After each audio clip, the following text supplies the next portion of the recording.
138편부터 145장, 145편, 146편부터 150편은 잘 아시겠지만 할렐루야 시편. 그 앞에 있는 이 8편은 다윗의 작은 시편. 이 8편에는 모두 다윗의 시 이렇게 표제가 다 붙어 있어요.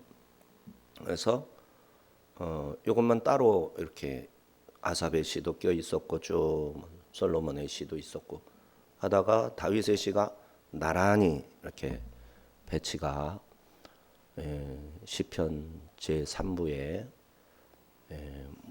다섯 번째 책에 이렇게 몰아서 있는 거는 편집자의 특별한 의미가 있는 거죠. 하나님이 특별히 그렇게 묶어 놓으신 거죠. 주제가 이제 하나님의 위대하심과 인자하심 찬양하는 내용, 일관적으로 그렇게 돼 있고, 그래서 138, 139편은 찬양으로, 140, 142편은 비탄, 비탄시, 143편은 참회시, 144편은 신정시, 신정. 마지막 145편은 감사예배시이자 알파벳시, 답관체. 그러니까 이니셜 알파벳 첫 자음을 이렇게 첫 단어의 첫 자음으로 삼아서 이렇게 하는 알파벳시.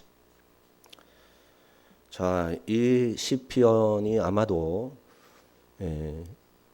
이제 다윗 언약이 다윗의 통치 40년 중에 20년 정도를 했을 때 나머지 한 20년이 채 못되게 남겨져 있을 때, 그러니까 밧세바를 범한 이후 얼마 되지 않아서, 그러니까 다윗의 통치 후반부에 지었을 것이다 이렇게 보는 겁니다. 내용적으로는 전쟁을 내보냈는지 승전보를 들었는지 어쨌든 그 이후에는 직접 전쟁을 많이 안 하잖아요.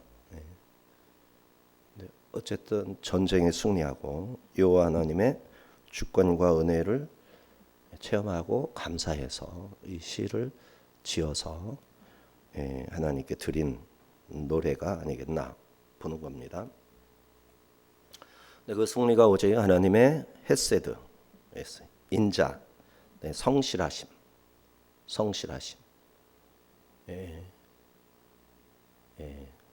그리고 하나님께서 모든 열방의 참된 주권자 되심을 높이고 찬양 드립니다. 결국은 다윗의 치세 후반기에 인생을 돌아보면서 원숙한 한 신앙인으로서 하나님께 찬양하고 이를 여기에 기록을 해서 138편이 있게 된 것이다 라고 보는 겁니다. 자, 이 시는 개인 감사의 노래처럼 쓰여졌습니다. 주인공이 자기 자신이 되는 거죠. 또 이것을 이스라엘 공동체 한 덩어리로서의 한 몸으로서의 이스라엘 공동체에 적용을 할 수 있어요. 한 공동체로서 하나님 앞에 감사하고 찬양하고 하나님의 말씀과 인자와 진실, 낮은 자를 돌아보시고 보살피시는 이 은혜를 노래합니다.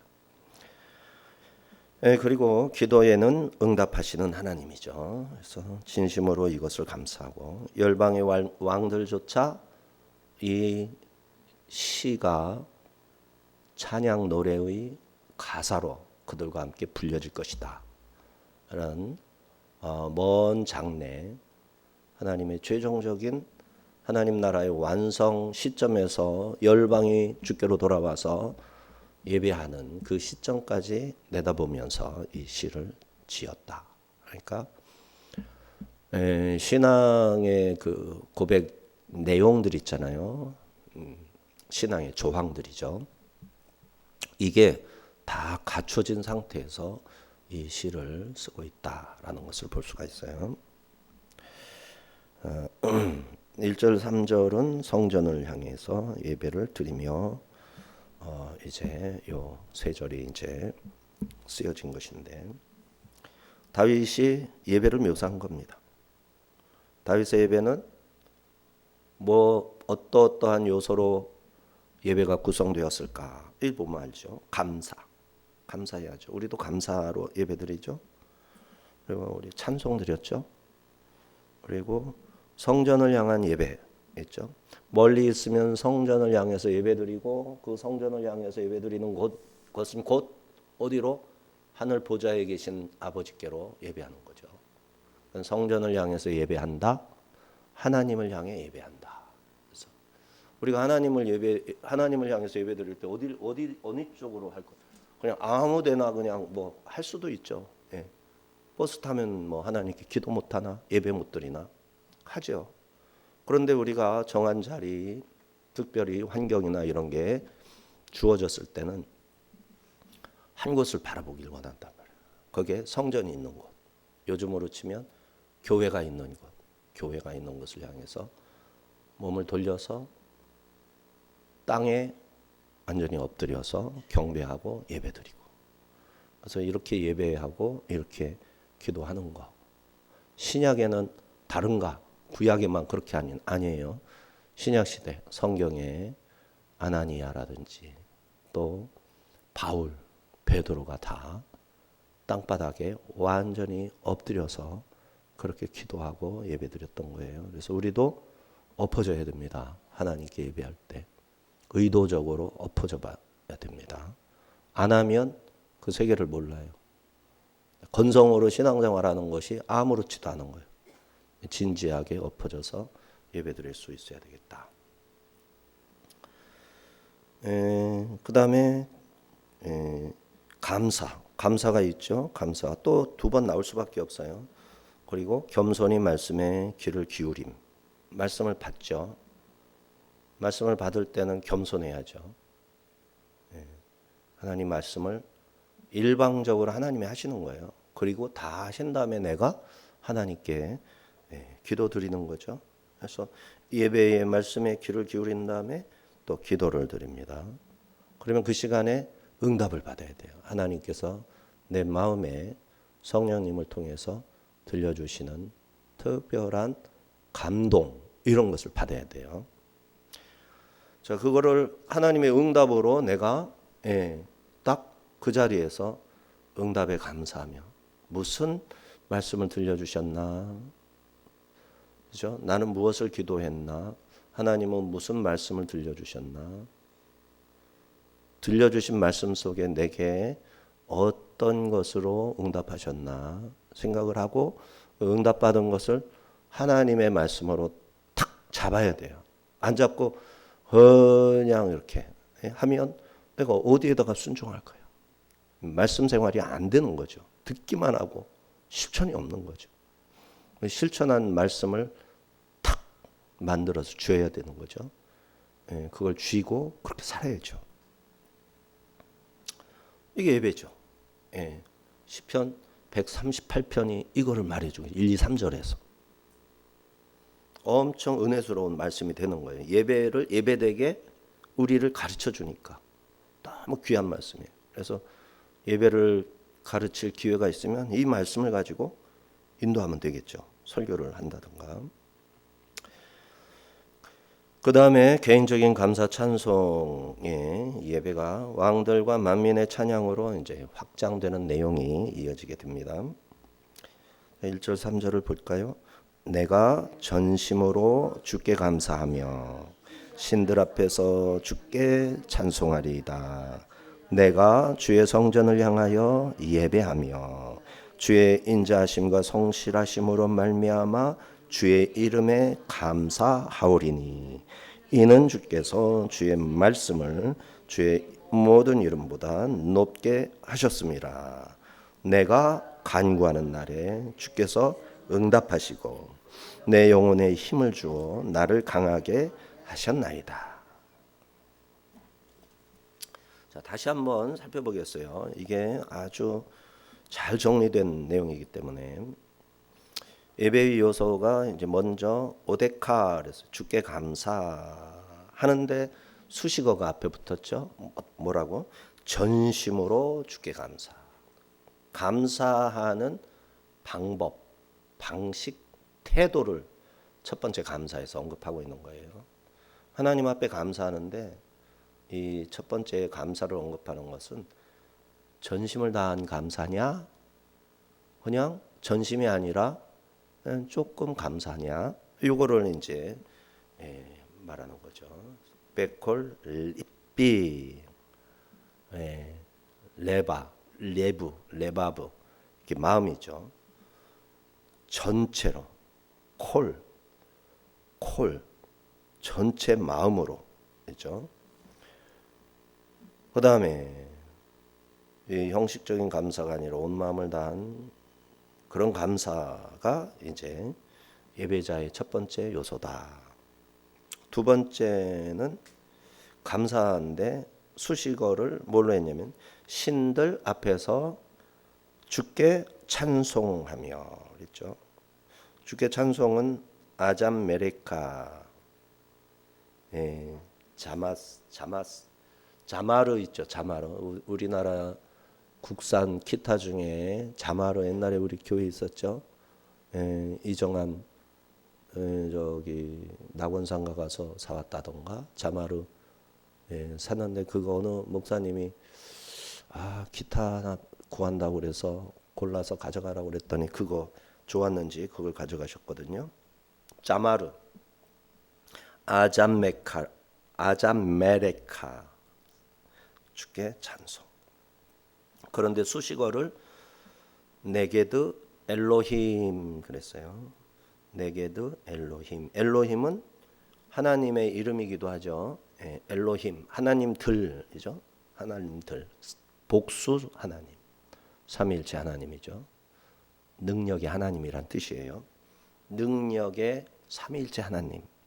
근데 여기서는 네게드 엘로힘에서 신들 앞에서 주를 찬송하며 이러니까 신들 앞에서 근데 여러 가지 뜻이 있는 거예요. 신이라는 엘로힘이란 말이 고대의 임금님에게도 이제 뭐 황제들을 신이라고 자칭을 하니까 높여줄 때 엘로힘이라는 말을 썼었거든요.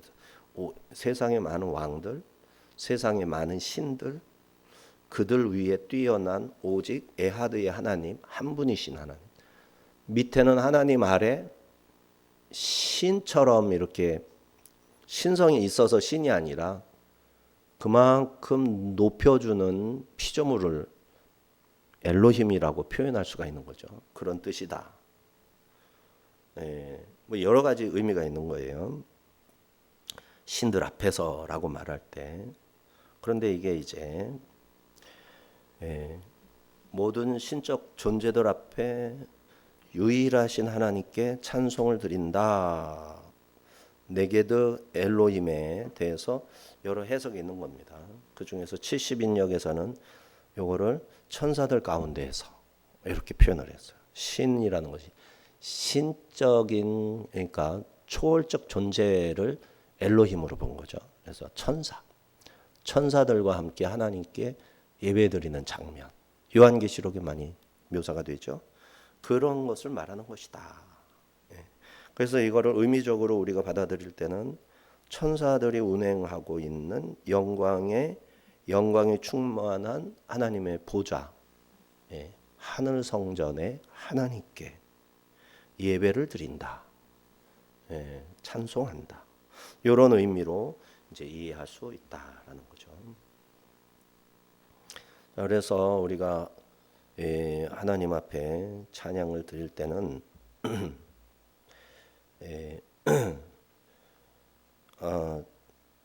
예배를 찬송을 드릴 때 신들 앞에서 주께 찬송하리이다.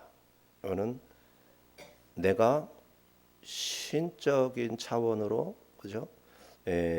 거룩한 초월적 차원에서 예배를 드리듯 사실 우리가 주일날 예배를 드린다고 했을 때도 세상에서 구별돼서 예배를 드리는 거잖아요.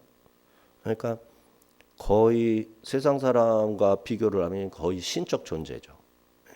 세상 사람들로서는 생각할 수 없는 것을 우리가 생각하면서 하나님께 어떻게 가까이 가죠? 세상이고 여긴 하나님이면 예배자들은 여기에서 분리되고 하나님을 향하여 여기서 예배를 드린다고 할 때 세상에서 보면 여기는 신적인 영역이란 말이에요. 그런 차원이 있기 때문에 이 말씀을 굉장히 신령하게, 그리고 내 안에 영이 있으면 너희가 신과 같다. 성경에 표현되어 있죠. 신과 같은 존재가 되잖아요. 그러한 차원으로 아주 거룩한 모습으로 하나님을 예배드려야 된다라는 그러한 내용으로 우리가 읽어낼 수가 있죠. 그다음에 세 번째 요소는 주의 성전을 향하여 예배하며, 전쟁터에서든 왕궁, 다윗이 왕궁에 있던 예배를 언제든지 드릴 수가 있는 거죠. 예배 시간에 제사를 드리러 성전 뜰에 가서 이제 하나님 앞에 예배하는 것도 예배지만, 하나님을 예배한다 했을 때 확장을 하면 우리의 자리, 전쟁터, 일터에서도 예배를 드리는 거예요. 같은 거는 아니지만 예배인 거예요. 그 범주에 들어가는 거예요. 그래서 어디에서든 성소, 성전, 성소죠. 성막이죠. 향해서 땅에 엎드려 절함으로 하늘 보좌를 향해 경배하는 것이다. 이는 성전에서조차 하늘 성소를 향해 엎드려 경배하듯이 성소에서도 지성소를 향하듯이 하나님이 계신 성전을 향해서 우리가 예배를 함으로 하늘 성소에 계신 보좌의 하나님께 예배하는 것이 되는 것이다. 이거를 우리가 예배 때마다 생각을 해야 됩니다. 내가 누구에게 예배를 드리지 지금? 그러니까 하나님 개념이 없으면, 하늘 보좌에 계신 하나님께 예배 드린다라는 마음이 없으면 예배가 어떻게 되겠어요? 그냥 버티기. 예배가 버티기. 많은 예배자들이 버티기잖아요. 정해진 시간. 근데 버티는 걸로 생각하면 시간이 오바를 했을 때 화가 나는 거잖아요. 버티기로 하면 1시간 안에 끝내줘야지. 지금이 어느 시대인데 예배를 갖다가 90분씩 100분씩 하느냐, 이렇게 되는 거죠. 예배는 그런 게 아니죠. 예배는 하나님의 마땅히 받으실 영광을 피조물 된 우리가 내가 선택을 했어도 믿는 자에게는 의무죠. 의무이죠. 일방적으로 내가 드리는 거예요. 이 면이 있어야 돼요. 예배에 양면이 있어야죠. 자발적으로 드린다는 측면이 있고, 그 다음에 이거 의무적으로 반드시 드려야 된다는 측면이 있죠. 동전의 양면처럼 다 가지고 나가는 거예요. 그래서 하나님을 기쁨으로 자원하는 마음으로 예배하면서도 하나님이 하라는 말씀, 예배해라, 경배해라, 주 너희 하나님을 사랑하라 라는 명령으로 내려주신 그 말씀에 내가 순종하는 측면, 두 가지가 다 있어야 되는 거예요. 자, 그래서 예배는 그렇게 되는 것이고, 네 번째는 감사의 내용입니다. 감사가 네 번째로 또 언급이 됐는데, 이번에는 처음에는 전심으로 이렇게 했죠. 여기서는 진정성을 언급하는 거예요. 진정성이 아니라 여기서는 외오대에서 내용이 뭘 감사하느냐, 누구에게 감사하느냐, 이 부분이죠. 우리가 누구에게 감사하는 거죠? 하나님을 향해서. 하나님이 분명해야 되고, 하나님이 뭐 어떻게 있길래 감사하는데, 나에게 생명을 주시고 이 세상에 존재하는 피조물이든 뭐든 간에 내가 존재할 수 있는 살아있는 자, 나를 이 땅에 보내셨고 오늘까지 살려주셨고 지켜주셨고 보호하셨고, 이 모든 것들 하나님의 은혜죠. 산동성이나 저기 어디에서 태어났으면 교회 못 다니는 거죠. 예수님은 거의 못 믿는 거죠. 이슬람 세계에서 막 남자들이나 여자들이나 뭐 거기에 뭔 자유가 있어요. 알라 신이라는 그 엄격한 규율에 전부 매여서 살잖아요. 자유가 없어요. 여자들은 그 아주 현실적인 또 잔뜩 두르고 눈만 이렇게 조금 나오게 해가지고 그러고 얼마나 힘들겠어요. 거기 물도 얼마 나오지도 않는 동네에서 안에 얼마나 그거 땀 차고 얼마나 힘들겠어요. 그렇게 살 수도 있는 거잖아요. 근데 하나님이 별로 내가 그렇게 잘난 것도 없는데 한국 땅에 그것도 조금 위에다 떨어뜨렸으면 어떡할 뻔했어. 이사야서에서 아닌가? 어디죠? 미가 하박국 스가랴 선가. 아유 또 생각이 안 나요. 사람 씨와 짐승의 씨를 뿌린다고 했잖아요. 그 밑에다 위에다 뿌려놨으면 어떡할 뻔했어. 그러면 교회 없는 거죠. 탈북하다가 개고생 할 수도 있고. 근데 얼마나 감사합니까? 누가 그렇게 하셨다는 거? 하나님이 이렇게 방향성. 자, 그래서 주의 인자하심과 주의 성실하심으로 인하여 주의 이름을 향하여 드리는 감사. 방향성은 하나님인데 인자하심을 베푸시고 성실하게 우리를 이렇게 보살피시는 그 하나님의 이름이라는 하나님 자체에다가 감사할 수 있는데 감히 우리가 하나님께 감사해요. 이렇게 구체적으로 하나니까 너무 구체적으로 하나님을 그냥 너무 막 돌진해서 선을 넘어서 하나님께 다가가서 감사 안 되는 거예요. 그거는 선이 있는 거예요. 선이. 그래서 하나님의 이름도 함부로 부르지 않고 쓰지도 않고 그렇죠? 그렇게 하잖아요. 그래서 하나님을 이렇게 돌려서 감사하는 거예요. 그게 뭐예요? 주의 이름에다가 감사하는 거예요. 주의 이름에. 그 하나님 자체 되시는 하나님께 감사하는 게 맞는데 그거를 우리는 표현을 돌려서 하는 거예요. 주의 이름에 감사한다. 왜?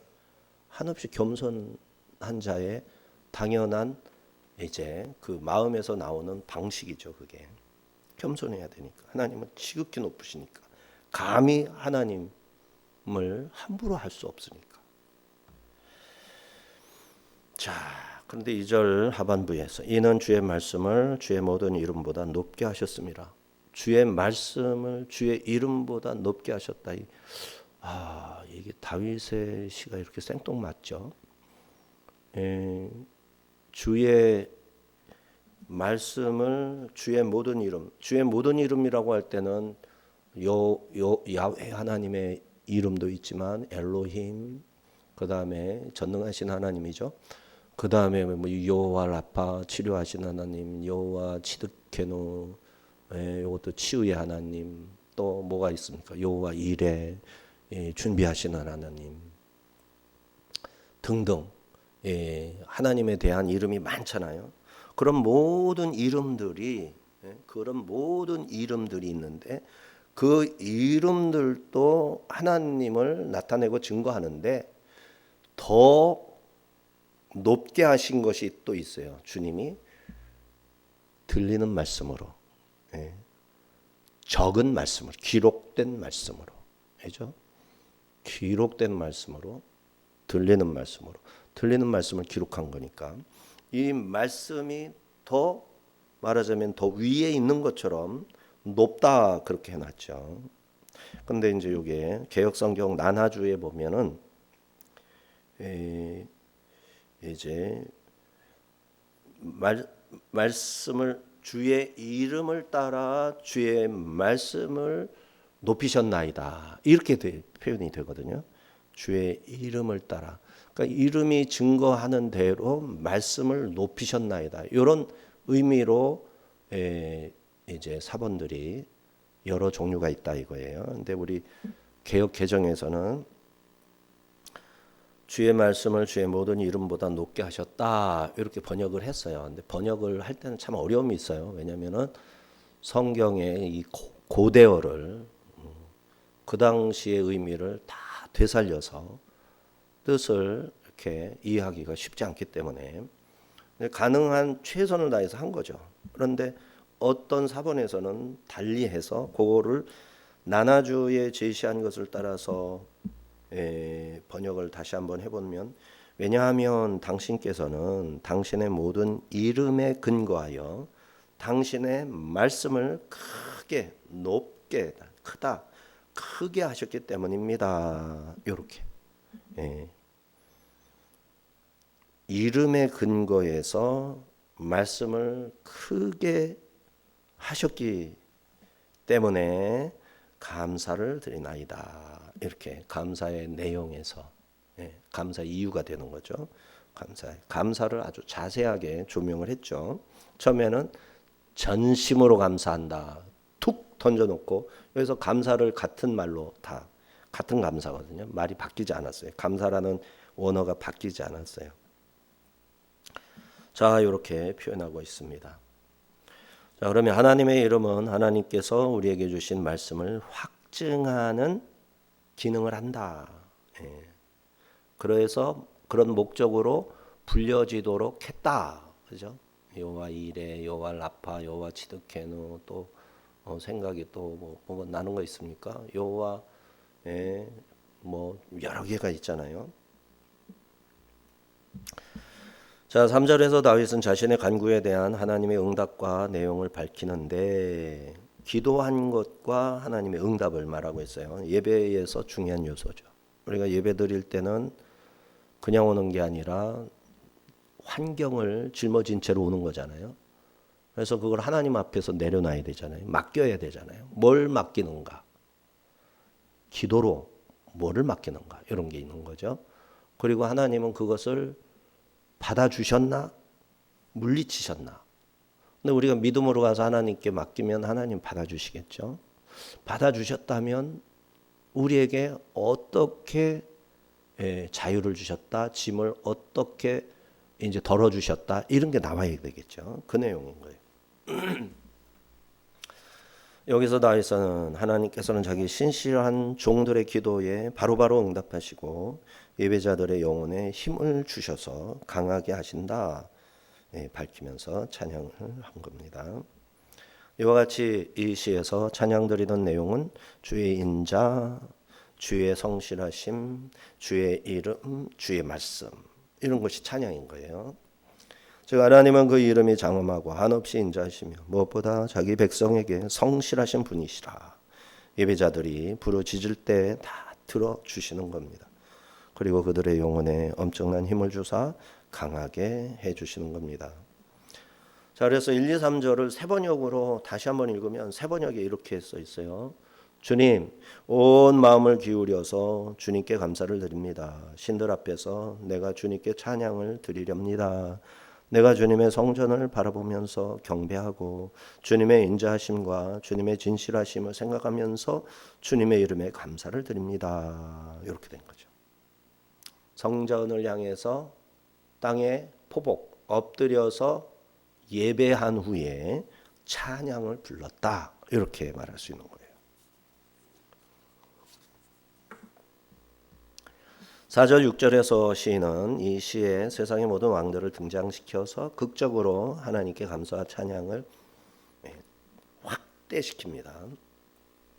하나님께서 교만한 자들의 존재로 인해 야기되는 혼란을 항상 살펴주신다라는 내용으로 찬양을 하는 거죠. 4절 5절 6절 여호와여 세상의 모든 왕들이 주께 감사할 것은 그들이 주의 입의 말씀을 들음이오며 그들이 여호와의 도를 노래할 것은 여호와의 영광이 크심이니이다. 여호와께서는 높이 계셔도 낮은 자를 굽어 살피시며 멀리서도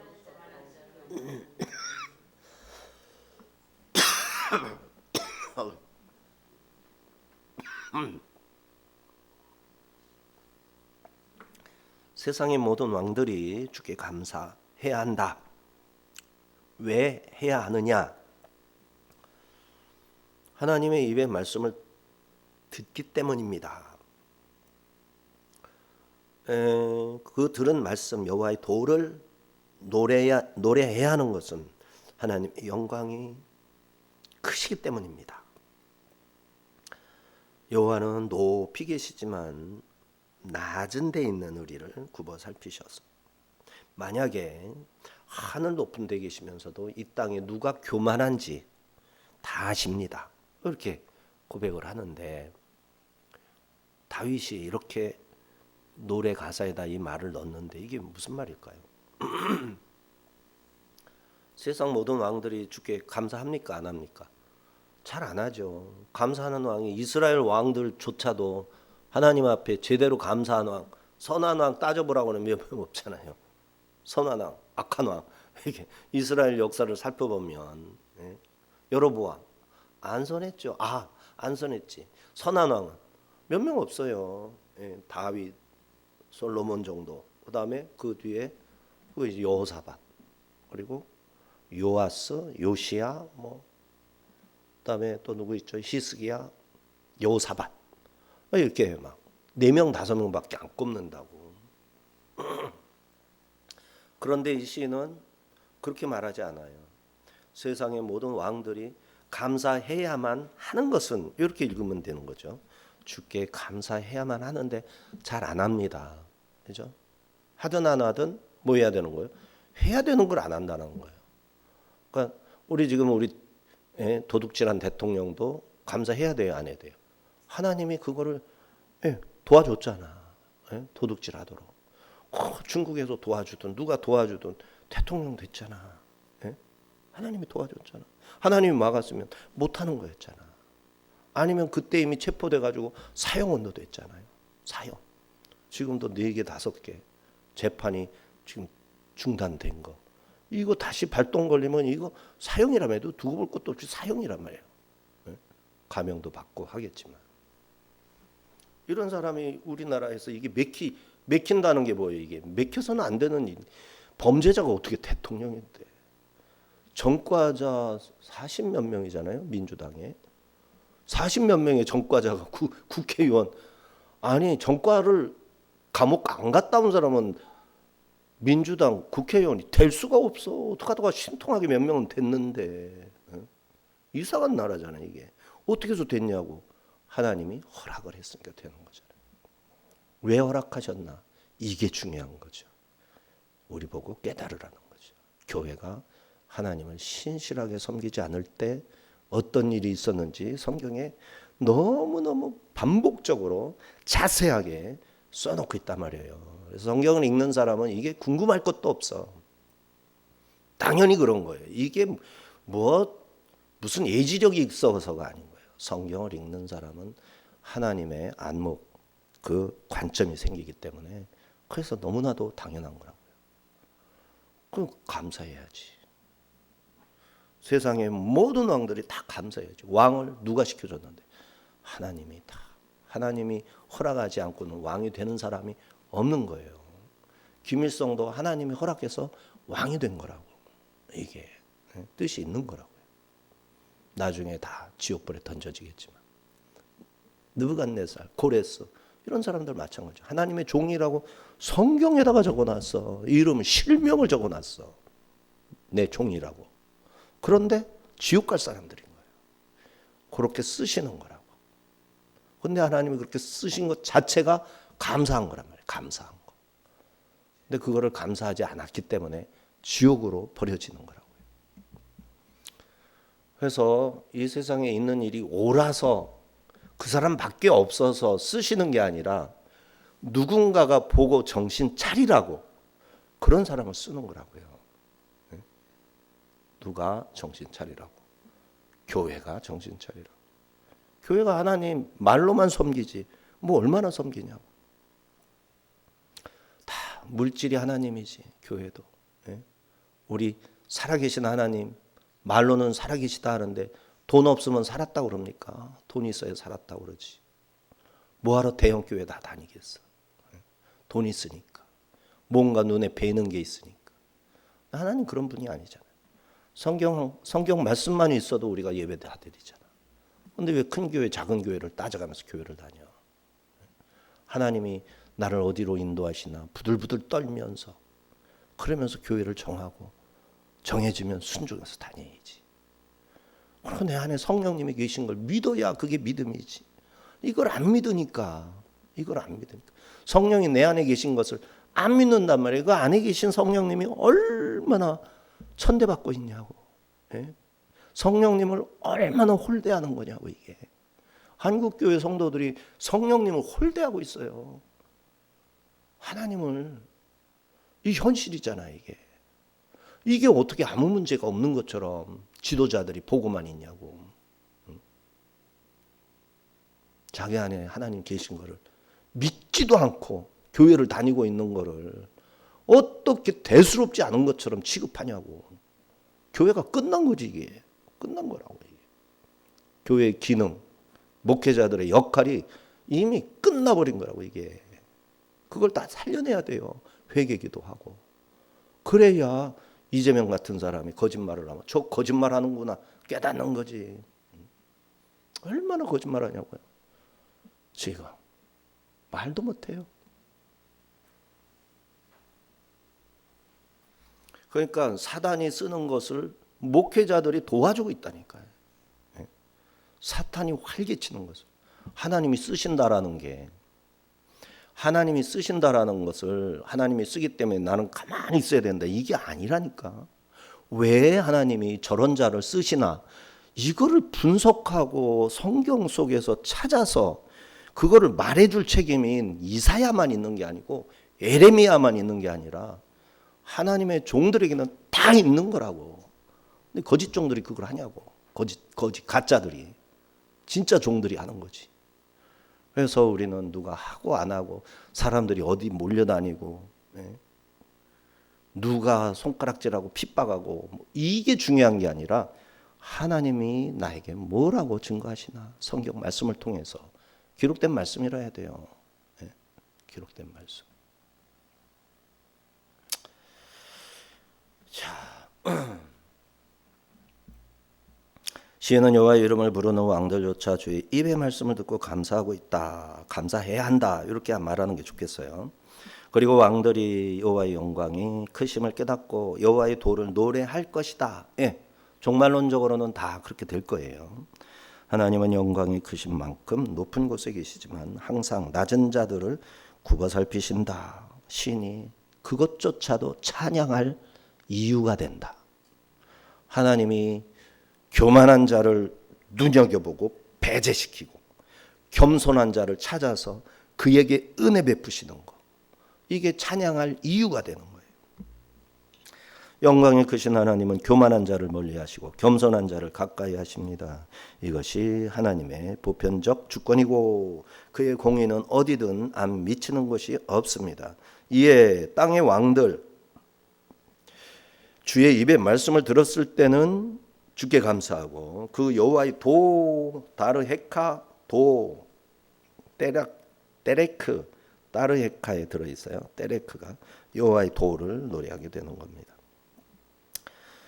이처럼 누구든 주님의 말씀을 들으면 말씀의 권능으로 살아가든지 아니면 주님의 말씀에 있는 위엄 때문에 감히 하나님 앞에 아는 채조차 못하고 슬금슬금 뒷걸음질하다가 그냥 끝나는 거예요.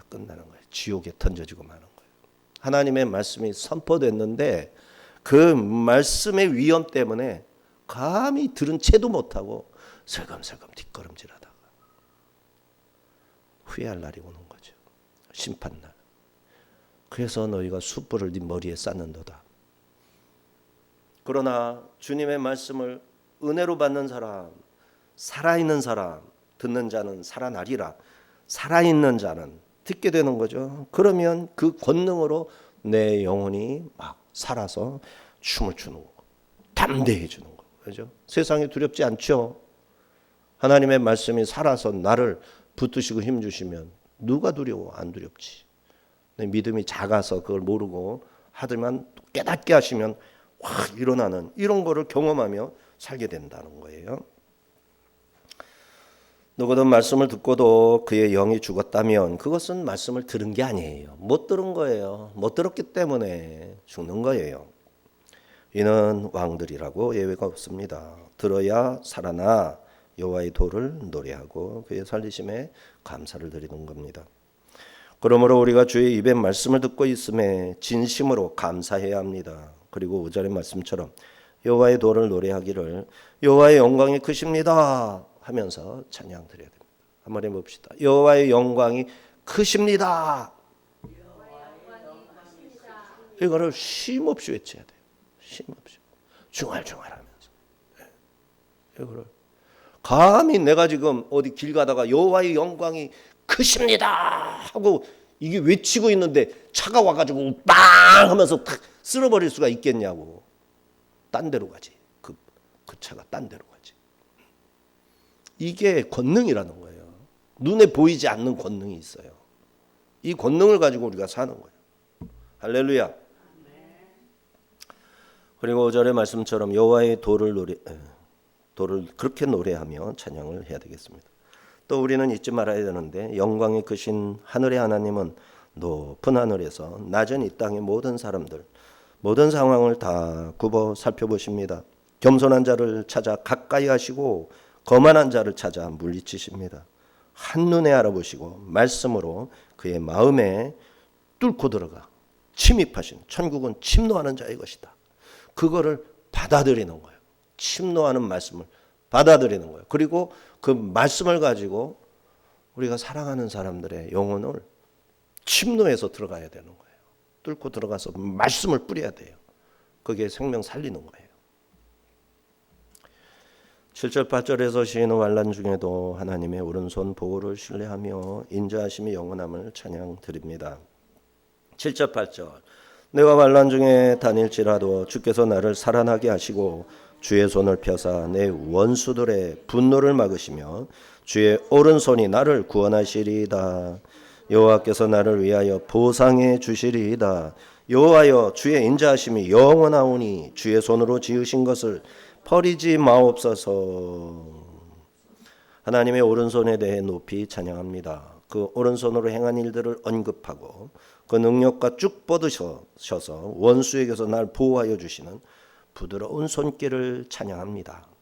하나님은 고난 속에 있는 다윗, 이 시인에게 구체적으로 개입해 주셨었죠. 지금도 그렇게 개입하여 달라 간구한 것입니다. 하나님의 영원한 인자하심에 기대어 주의 오른손으로 나를 붙들어 주십시오 기도하십시다.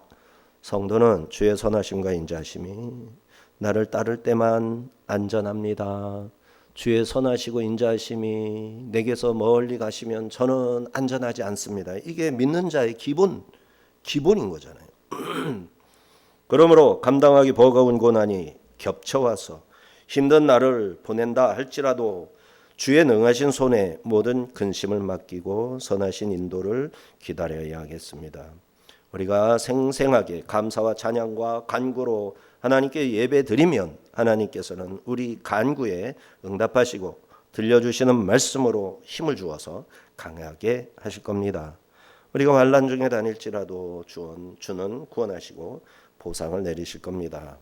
또한 끝이 없을 것 같던 악인의 횡포도 그의 날까지만 허락하사 적당하게 하시는 거예요. 끝도 없는 게 아니에요. 끝이 있는 거예요. 끝이 있는 거예요. 그러니까 그 끝나기 전에 우리가 말해줘야 되는 거야. 이재명 대통령님 그만하세요. 두 손 번쩍 들고 하나님 앞에 통해 자복하고 그만하세요. 이 나라가 이렇게 망가지면 어떻게 선교합니까? 어떻게 세계 수없이 많은 민족들이 그 고통 가운데 있는 것을 어떻게 도와줍니까? 이 나라가 살아야 할 것 아닙니까? 돈만 벌려고 뭐 돌아다니고 뭐 이렇게 해서 되겠습니까? 돈을 버는 쪽쪽 우리도 먹고 살아야 되지만 세계에 수없이 많은 사람들이 굶주리는 것을 돌아봐야 될 것 아닙니까? 그러니 나라 망치는 일 그만하고 일 잘하는 사람들이 나라 굳건하게 세울 수 있도록 당신이 내려오기 전까지 그 일에 힘쓰세요. 네? 그러면 하나님께서 얼마나 축복해 주시겠냐고. 회개하면 우리의 모든 죄를 덮어주신 하나님이 당신의 죄도 다 덮어주실 것 아닙니까? 이게 이재명에게 우리가 전해주어야 할 복음이잖아요. 그게 살 길이잖아요. 그 살 길을 못 알아먹는 거잖아요. 얼마나 안타까운 일입니까?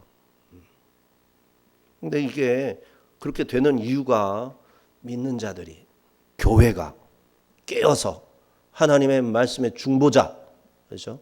하나님의 은혜를 이 세상에 펼쳐서 나눠주는 자, 그 역할을 못했기 때문에 이런 현실이 우리에게 다가왔다라는 사실을 분명하게 깨닫고 회개 자복해야 된다라는 거예요.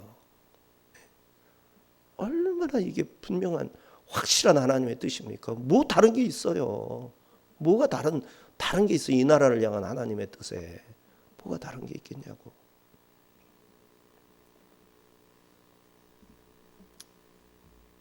우리를 구원하신 주님은 낮은 자에게 자신을 낮추시고 그와 자신을 동일시해 주십니다. 공감 능력이 100인 거죠. 그는 이것이 성도의 영광임을 다시